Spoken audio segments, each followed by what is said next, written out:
It was such an awesome experience, and I butchered them, and it was life-changing a little bit, and I can't wait to do it again. Maybe.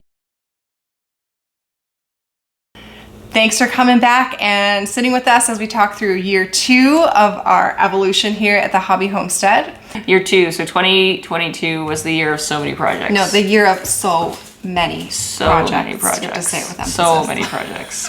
And the year, or our kind of seasonal year, started with the new fence going in. And then the fruit trees came. This is the most money I had ever spent to that point. Probably surpassed it now, but the most money I'd ever spent on gardens all in one shot. I spent $700 on this fruit tree order. It was fruit trees, it was berry canes, it was all the things for fruit growing. I had the holes dug maybe a week before and was just sitting there watching my phone for shipping notifications, waiting for it to arrive. It was so suspenseful. I had waited probably 10 years for fruit trees. We used to live in a shady, much smaller space, and I was dying for a fruit tree, and I was trying to be like, how can I espalier it to a fence so we can make it fit, but it just didn't work. So this was like serious dream fulfillment, planting this little mini orchard. And I think it was end of April when they arrived, which was about 1 year to the dot of when we moved in and settled in, that we got the fruit trees in the ground. And of course, all that land had been sheet mulched in preparation for the whole winter leading up to that.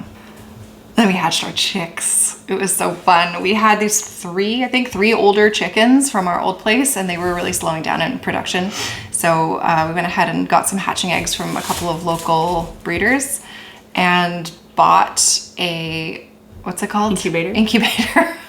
And hatched out our chicks and brooded them in our garage, and all the neighborhood kids would come and check out the chicks, because we're in the suburbs, so like it's not that common to hatch your chicks in your garage.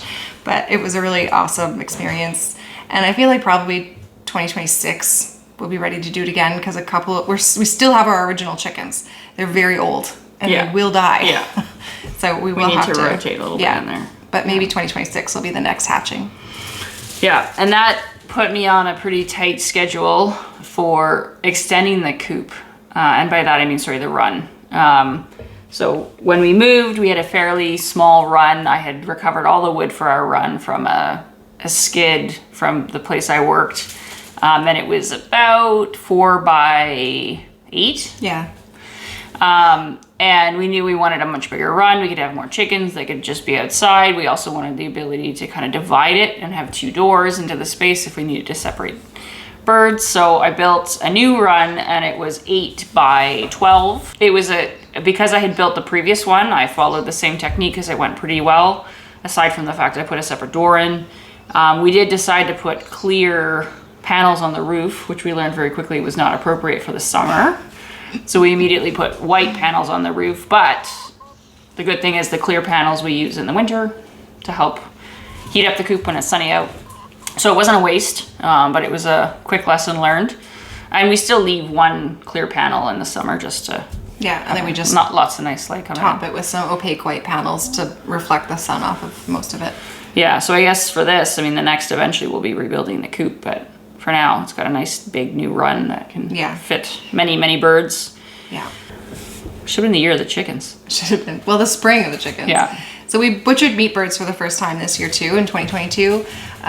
It was an amazing experience, and I can't wait to do it again. It was made much easier by the fact that my mom at that time lived almost 2 hours away and had a massive acreage and barn and everything. And so she raised the chicks. She bought them as day-old chicks, and she raised them. She fed and watered them every day.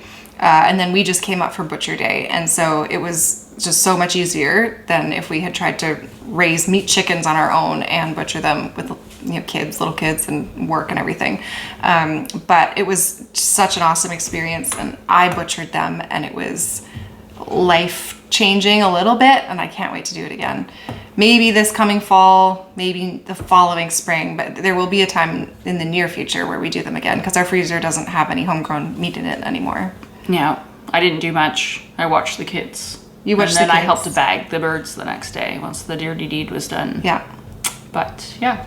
Yeah, somebody's got to watch the kids. Yeah. Then there was a series of very painful projects that I did So the side of our house is just terribly graded. It was patio stones over mud, literally.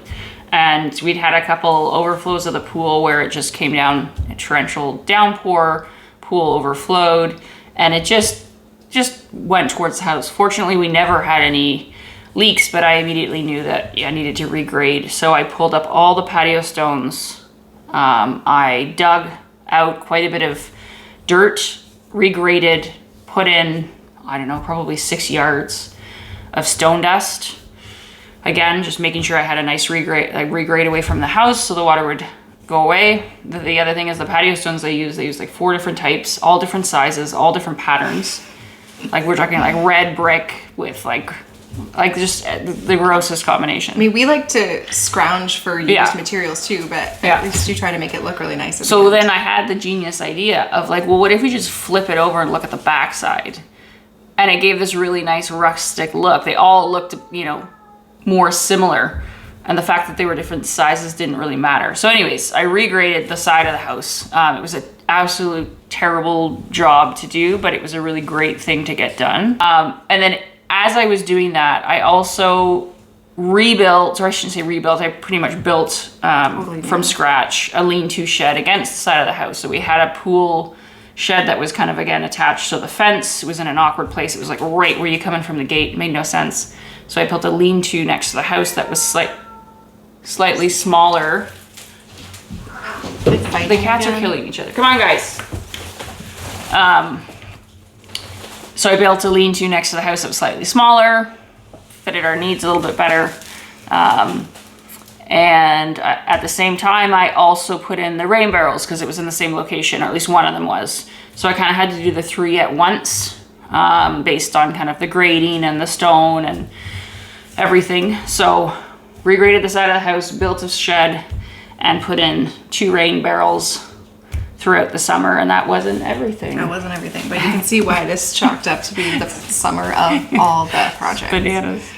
Yeah. At this point, I still didn't have a place to grow vegetables, and so I just, I'm all about building soil, slow and steady way, the cheap way, but I couldn't handle it, and my daughter also loves to garden, and she was itching to grow some plants, and so we brought in a few yards of compost and triple mix and just put in a couple garden spaces using that. So I laid down cardboard and then topped it with stuff you can plant right into, unlike the wood chips. So we made a few preliminary garden spaces that way. We painted the shed. The sheds were just disgusting, obviously. My goal was to paint both sheds in year 2, but it didn't happen. Because it also, like, all the caulking and everything, it has to be done. No. It's not simple. It takes many days just and the other one's much more out of sight, out of mind. So I painted that one, I think, last year. Yeah, but we did got one painted. So yeah, we got more plants in that summer. So finally we had a little bit of actual garden space to plant some more native plants. And I got wheelbarrow loads from my dad. My dad is an author on the subject of native plants, and he has hundreds of his own native plants in his backyard, and they're always spreading, self-propagating. And so he would just bring me like bags full of dirt, like roots, and he'd be like, there's some of this in here and some of this in here. And so it just planted tons. And I actually just did, I was awake until midnight last night writing down all the plant species I could remember that we had off the top of my head. And I got to 97 native plant species that we have on this property right now. Just the native plants.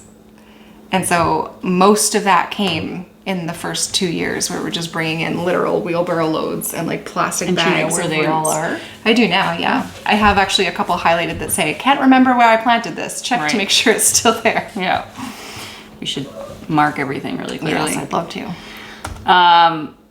Yeah, talking about the year of projects. So we solarized a huge portion of our yard in preparation for putting in the raised beds, the big raised beds. I wouldn't even say this was really solarizing, because the tarp was only down for like a month. Trying to kill or not, just suffocate the plants that were there. There was bindweed. Bindweed was like 70% of the lawn in this area. Yeah. Well, the nice thing, our neighbor who has an in-ground pool, he got a new winter cover for the pool. So this was his old winter cover that we were able to use on on the ground to just kind of help suffocate whatever was there. What was really important in this area, like on the other side where we showed the shed, is the grading. So the grading very much creates a U or a V. And so putting raised beds in that area was quite difficult. I didn't want to touch the grading because it's there for a reason. It's to collect the water and send it to the storm drain that's on the other side. So I wanted whatever we put in there to just allow the water to drain, go through, and then continue onto the storm drain. But putting raised beds in fairly square and level was very difficult, but we did. We put in 8 large beds. Yeah, those were a ton of work. The hardest part was getting them placed and level and somewhat square, and that was a ton of work. We, especially knowing that we were gonna have to fill so much in certain areas, again, because of the grading, it made it quite, I really had to work on my math for this one. I think you started early September and you didn't finish until the snow started falling. Yeah, it was, Probably they were November. pretty hard. But I mean, they look great. They've held their shape. I made sure the wood was going right into the ground. So as we put the stones in, which we'll see in the next year, it really holds the beds in place. It keeps them from bowing.